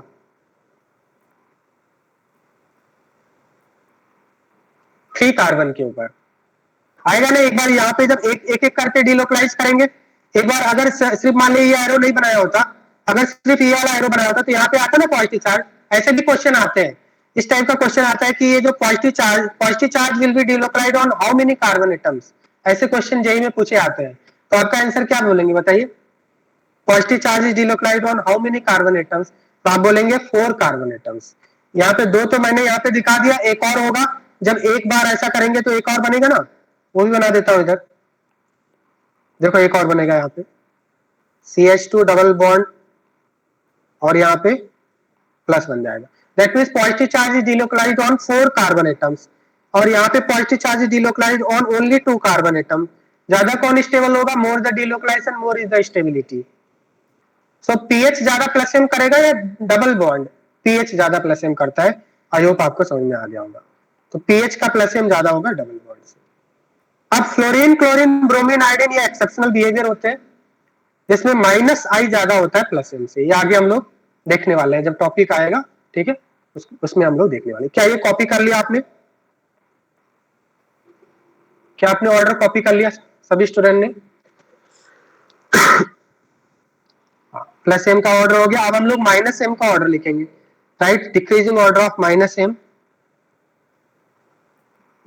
M decreasing order.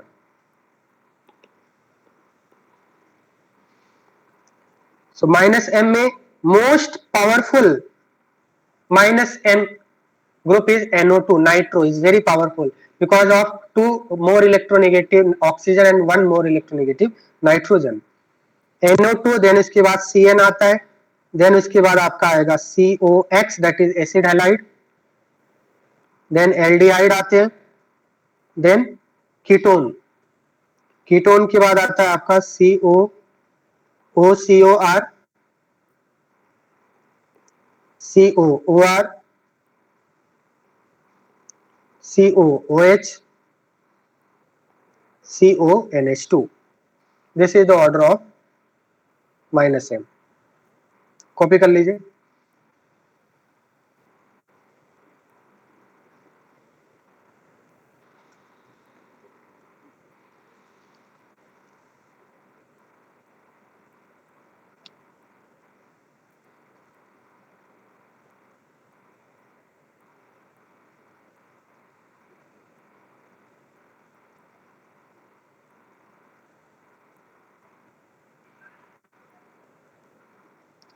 कॉपी कर लिया आपने? ठीक है। अब हम लोग नेक्स्ट टॉपिक देखेंगे, next topic is SIR effect. जो मैंने आपको बताया था, इसको एक्सप्लेन करेंगे हम लोग, ऑर्डर एक्सप्लेन करेंगे इस SIR इफेक्ट से। SIR इफेक्ट का फुल फॉर्म होता है स्टेरिक इनहिबिशन ऑफ रेजोनेंस। बहुत ही इंपॉर्टेंट टॉपिक है,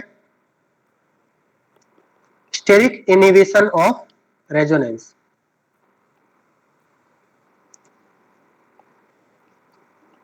इसमें क्या होता है, पहले तो हम लोग यहाँ पे लिख लेते हैं, prevention of resonance,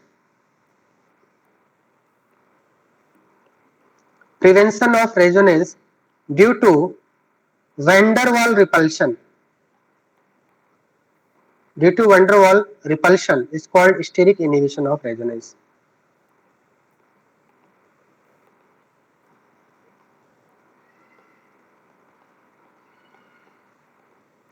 Prevention of resonance due to van der Waal repulsion. मतलब SIR स्टेरिक इनहिबिशन, इनहिबिशन का मतलब कोई इनहिबिट कर रहा है, कोई रोक रहा है रेजोनेंस होने से, मतलब कोई ऐसा प्रोसेस हो रहा है जो रेजोनेंस को रोक रहा है। कौन रोक रहा है? वैन डर वाल रिपल्शन। वैन डर वाल रिपल्शन रेजोनेंस को रोक रहा है, this is called steric SIR effect. एक बार मैं इसको चार्जिंग पे लगाता हूँ, वेट 1 मिनट। हाँ, चार्जिंग पे लगाता हूँ, ठीक है, 1 मिनट।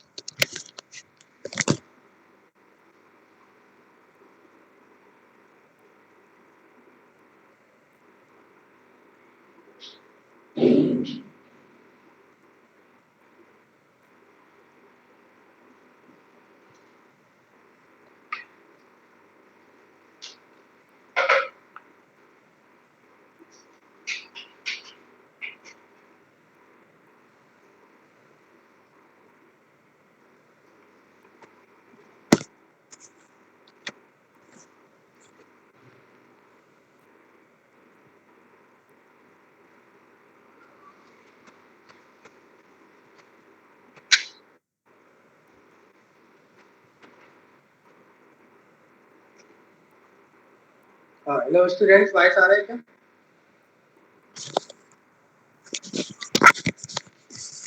हेलो स्टूडेंट्स, वॉइस आ रहा है क्या?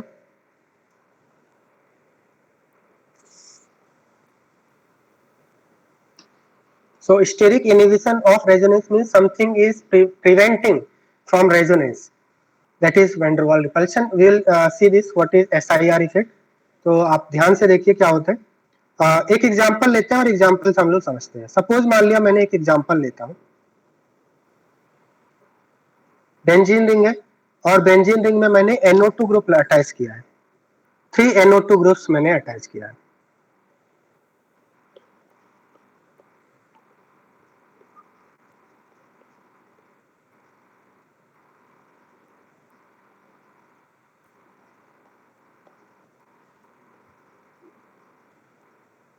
बेंजीन रिंग से मैंने 3 NO2 ग्रुप्स अटैच किया है। यहाँ पे मैं इसको बोल देता हूँ A, this is B and this is C। मैं कौन से बॉन्ड की बात कर रहा हूँ? CN बॉन्ड की बात कर रहा हूँ। So what will be the bond order of CN and which will be longer, which will be shorter? Can you tell me? ABC, यहाँ पे मैंने 3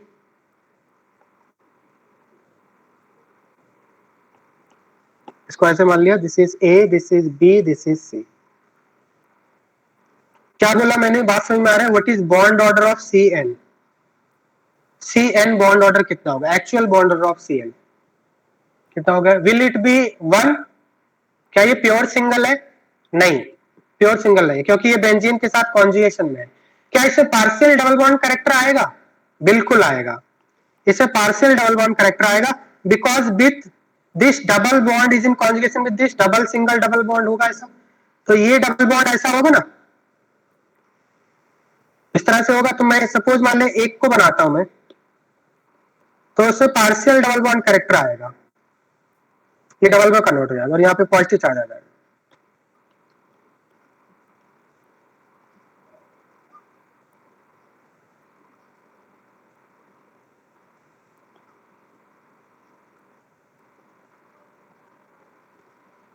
right?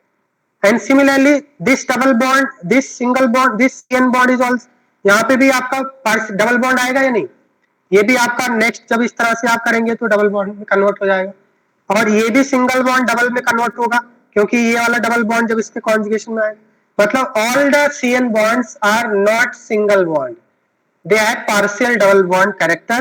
Do you agree with this? तो जब आप रेजोनेंस हाइब्रिड बनाएंगे, जब आप resonance hybrid बनाएंगे तो आप कैसे लिखेंगे, ये जो आपका पाई बॉन्ड ये डीलोकलाइज हो रहा है एंड सभी CN बॉन्ड कैसे हैं, उनका बॉन्ड ऑर्डर पार्शियल डबल होगा, they are not pure single.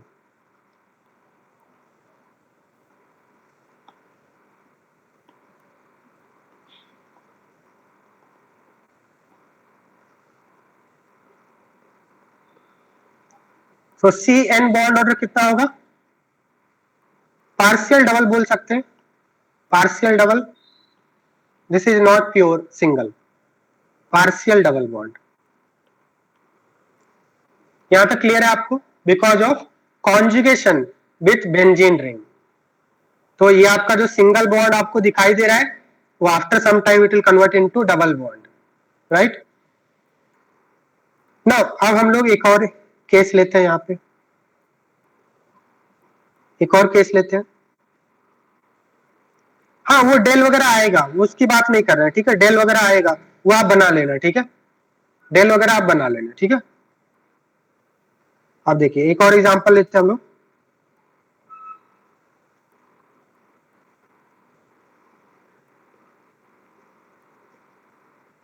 Suppose यहाँ पे मैंने ब्रोमीन लगा दिया, अब ध्यान से देखना मैं क्या बता रहा हूं, इंपॉर्टेंट बात है.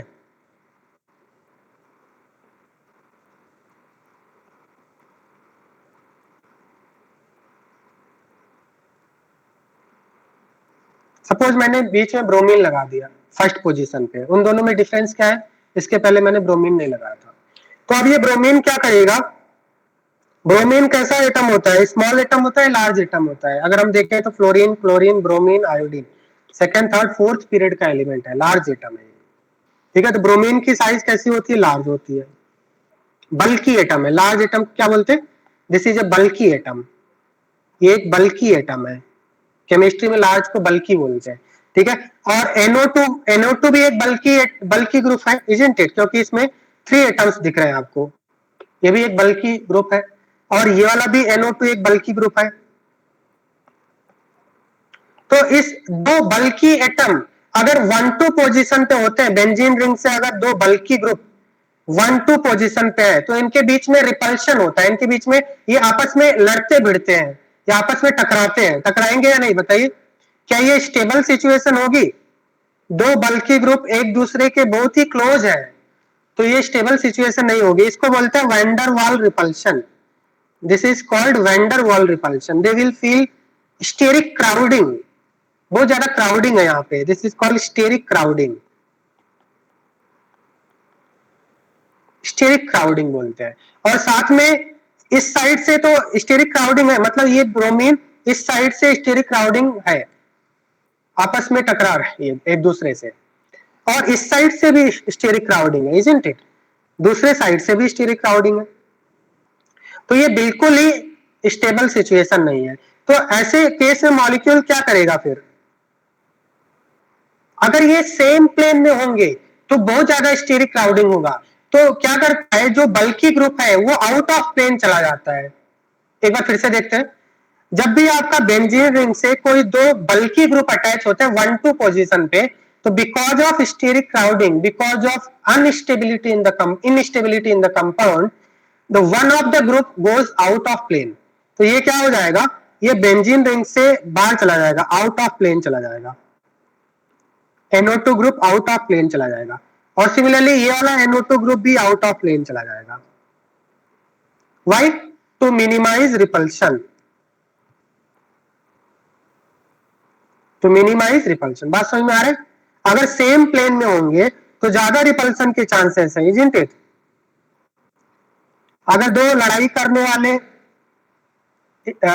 मतलब पर्सन है और उनको एक ही रूम में रखेंगे तो ज्यादा लड़ाई करने के चांसेस है, अगर दोनों को अलग अलग रूम में बंद कर दिया तो दो बच्चे हैं वो लड़ाई करते हैं, दोनों को अलग अलग रूम में रख दिया तो कम लड़ाई करने के चांसेस हैं। बात समझ में आ रहा है? ऐसे यहाँ पे भी हो रहा है, जब सेम प्लेन में होंगे तो ज्यादा रिपल्सन के चांसेस है। तो because of steric crowding one of the NO2 group goes out of plane of benzene ring, out of plane of benzene ring, out of plane of benzene ring.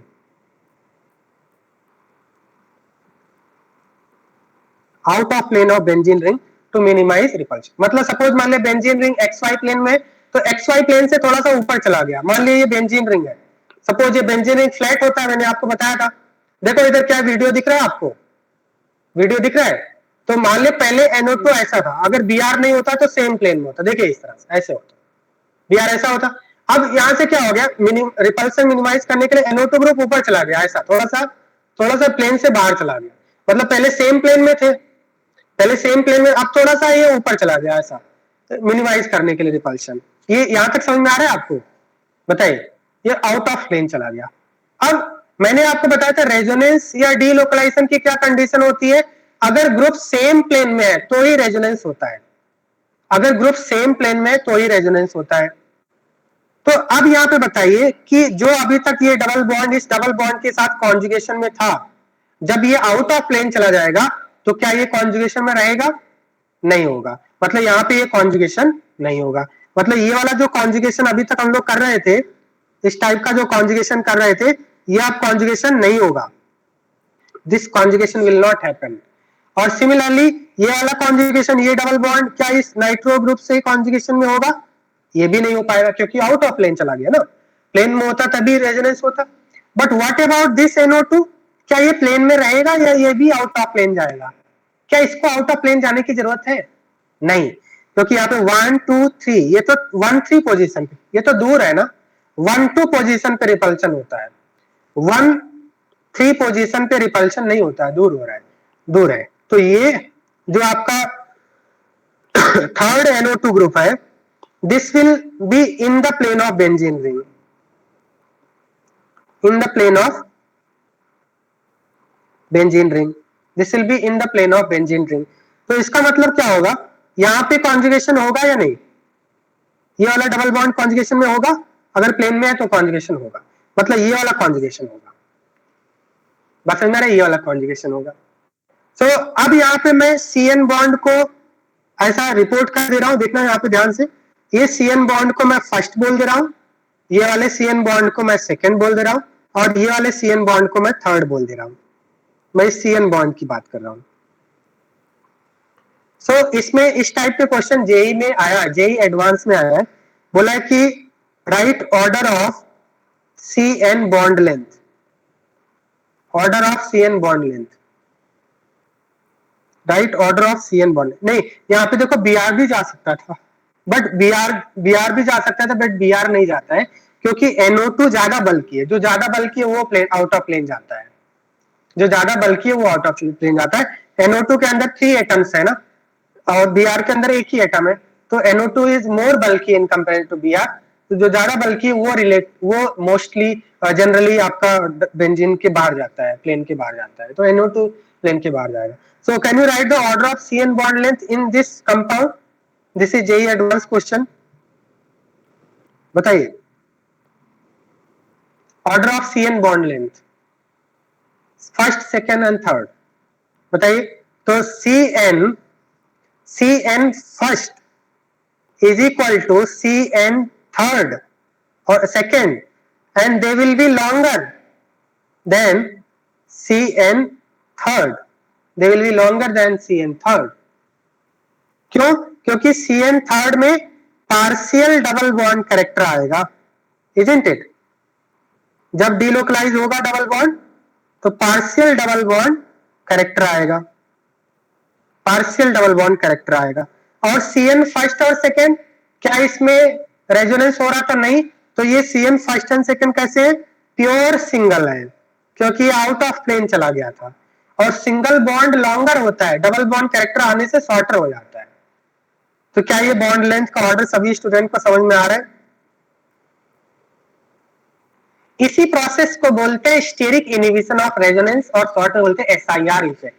मतलब resonance को रोक रहा है, ये जो ये आपका स्टेरिक क्राउडिंग हुआ, जब दो बल्की ग्रुप 1-2 पोजीशन पे प्रेजेंट होते हैं, because of steric crowding one of the bulky group goes out of plane of benzene ring, and since it goes out of plane of benzene ring, it is not able to conjugate with benzene ring. It will be not in conjugation with benzene ring.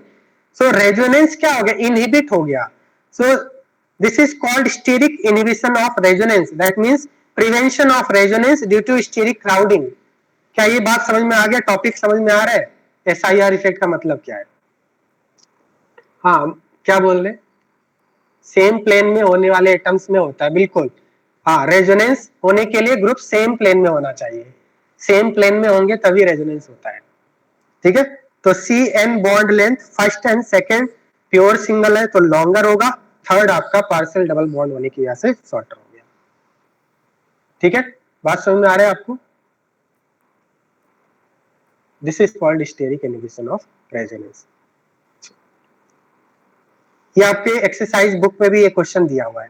ठीक है, अब एक बार यहाँ पे देखते हैं. जैसे मान लिया हमने, देखो यहाँ पे देखो, फिर से एक और क्वेश्चन लेते हैं. सपोज मान लिया NH2 लगाया है और एक बार मैंने बेंजीन से NR लगाया. R का मतलब CH3, ऐसा R का मतलब कोई एल्काइल ग्रुप ले लिया मैंने CH3. अब CH3 क्या होता है? काफी बल्की होता है. मतलब हाइब्रिडाइजेशन क्या होता है? CH3 में कार्बन का sp3 होता है. मतलब ये अम्ब्रेला टाइप का होता है, मतलब सभी दिशाओं में फैला होता है. मतलब it is expanded in all direction. CH3 बहुत ही बल्की ग्रुप माना जाता है. बात समझ में आ रहा है या नहीं? और अगर मान लिया नाइट्रोजन से 2 CH3 ग्रुप लगा दिया, एक बार नाइट्रोजन से मैंने 2 CH3 ग्रुप लगा दिया,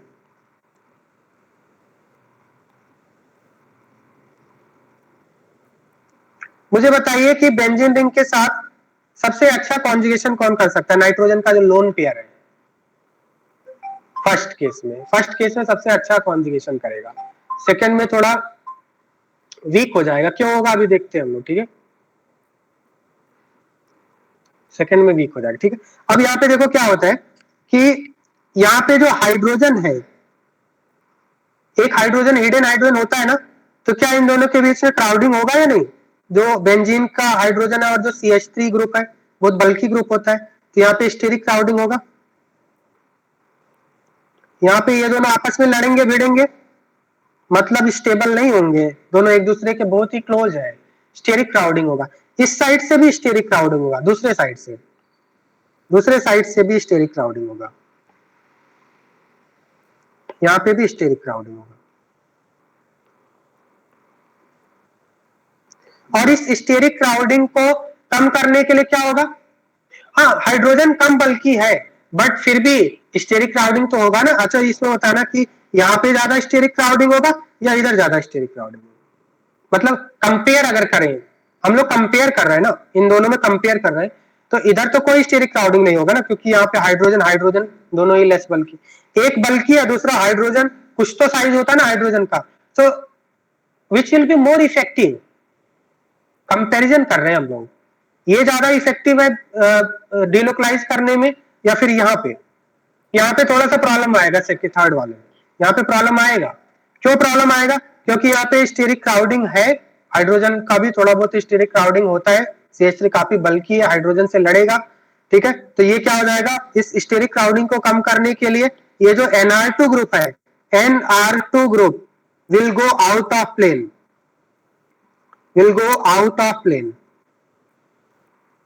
out of plane of benzene ring. अब इसमें बताना कि जैसे यहाँ पे देखो, इसमें एक CH3 है तो इसमें थोड़ा कम स्टेरिक क्राउडिंग है, तो थोड़ा सा बेंजीन के बाहर जाएगा, थोड़ा सा बेंजीन रिंग से. मतलब पहले वाले केस में NH2 एग्जैक्टली बेंजीन रिंग के प्लेन में है. जब एक CH3 लगा थोड़ा सा प्लेन से बाहर गया, जब 2 CH3 लगा दिया तो और भी ज्यादा प्लेन से बाहर चला गया. तो मुझे बताइए सबसे अच्छा कॉन्जुगेशन कौन कर सकता है? NH2, NHR और NR2. NH2 सबसे अच्छा कॉन्जुगेशन कर सकता है. इसीलिए मैंने बोला था अगर प्लस M की बात किया जाए तो प्लस M सबसे अच्छा कौन करता है? NH2. जब कोई बल्की ग्रुप लगा देते हैं तो उसका प्लस M कम हो जाता है, और अगर 2 बल्की ग्रुप लगा दिया तो प्लस M और भी ज्यादा कम हो जाएगा, क्योंकि बल्की ग्रुप लगाने से स्टेरिक क्राउडिंग होता है, ग्रुप्स प्लेन से बाहर चले जाते हैं, प्लेन से बाहर जाते ही वो कॉन्जुगेशन करने में उतना ज्यादा इफेक्टिव नहीं हो पाते हैं। जितने ज्यादा बल्कि ग्रुप लगाओ उतना ज्यादा प्लेन से बाहर जाएगा और रेजोनेंस होने में प्रॉब्लम होगा। क्या ये बात सभी स्टूडेंट को समझ में आ गया? Why this is so? Because of steric crowding of inhibition, because of SIR effect, because of SIR effect। ठीक है, इसी तरह से प्लस एम बताइए OH का ज्यादा होगा या OR का ज्यादा होगा? Just like that you can imagine, जैसा अभी मैंने बताया आपको, तो OH का ज्यादा प्लस आर होगा OR से। ठीक है,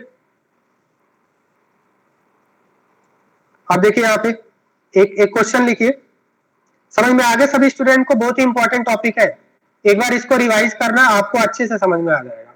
ठीक है, मैं नोट्स को सेंड कर दूंगा।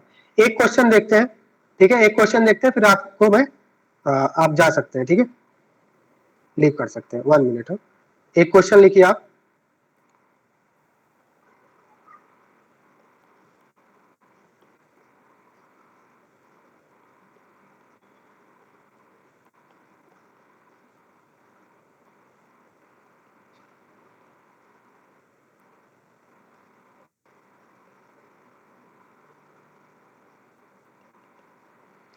Write the order of SIR, order of SIR effect, first, second, third and fourth, order of SIR effect। Maximum steric inhibition of resonance किसमें होगा? तो अगर हम देखें फ्लोरीन, ब्रोमीन, आयोडीन में, तो आयोडीन की साइज ज्यादा है, बल्किनेस बढ़ती जा रही है, ये छोटा है, ये और बड़ा हुआ, ब्रोमीन और बड़ा हुआ और आयोडीन और भी ज्यादा बड़ा, राइट? तो SIR इफेक्ट मैक्सिमम किसमें होगा? 4, 3, 2, 1। अगर आपसे बोला जाए कि जो NH2 का जो प्लस एम है, सबसे अच्छा किसमें होगा प्लस एम? NH2 का सबसे अच्छा प्लस एम किसमें होगा? NH2 का। NH2 सबसे इजीली इलेक्ट्रॉन रिलीज किसमें कर पाएगा? फर्स्ट में, उसका रिवर्स होगा, क्योंकि फर्स्ट में कम SIR है, प्लेन में होगा, बहुत ही अच्छा रेजोनेंस करेगा। इसमें प्लेन से बाहर चला गया स्टेरिक क्राउडिंग की वजह से, तो रेजोनेंस नहीं कर पाएगा। समझ में आ गया सभी को SIR इफेक्ट?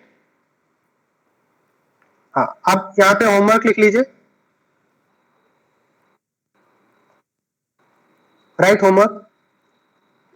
तो होमवर्क में आप स्टेबिलिटी हो गया, हाँ, ये E1 लिखिए आप, E1 डिफरेंट कलर से यहाँ पे कर देता हूँ। ठीक है, E1 एक्सरसाइज 1 E1, देन उसके बाद H1 E1 H1,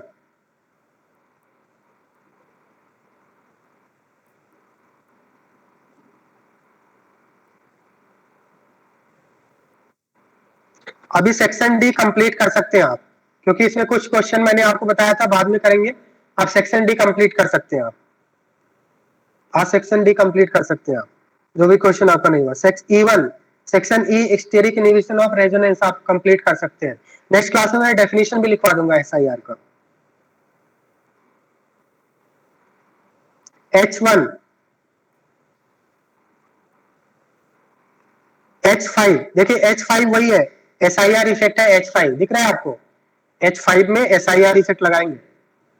ठीक है, अभी हमने थोड़ी देर पहले डिस्कस किया। ठीक है,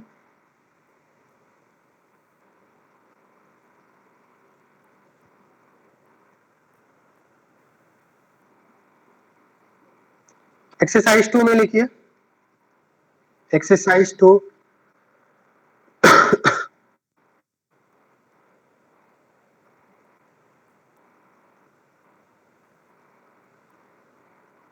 एक्सरसाइज 2 में क्वेश्चन नंबर 14,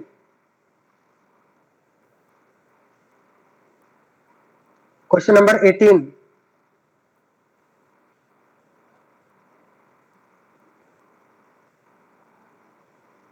क्वेश्चन नंबर 20। अब इलेक्ट्रॉन डेंसिटी बेंजीन रिंग, जो ज्यादा प्लस एम करेगा वो ज्यादा इलेक्ट्रॉन डेंसिटी करेगा बेंजीन रिंग में, तो इसका मतलब electron density in benzene ring का मतलब प्लस एम का ऑर्डर पूछा है। जो ज्यादा प्लस एम करेगा वो ज्यादा इलेक्ट्रॉन सप्लाई करेगा और इलेक्ट्रॉन डेंसिटी बढ़ जाएगा।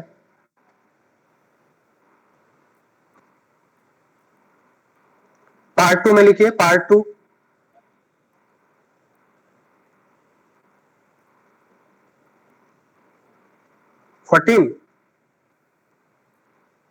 14 क्या है? 14 कर लिया ना हमने।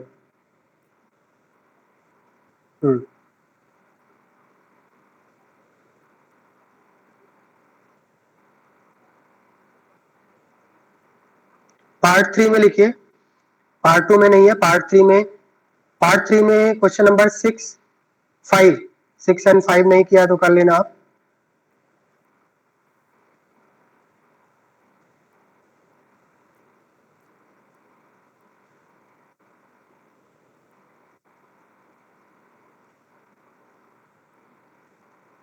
ठीक है, बस इतना ही आपको। नेक्स्ट क्लास में हम लोग आगे कंटिन्यू करेंगे तो और भी ज्यादा होमवर्क हम लोग करेंगे। ठीक है, अभी इसको आप रिवाइज कर लेना, जो आज अब हमने पढ़ा है उसको आपको रिवाइज करना है। Okay, that's all for today.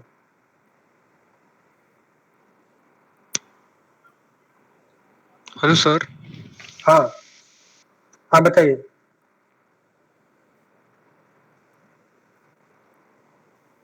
हाँ बताइए।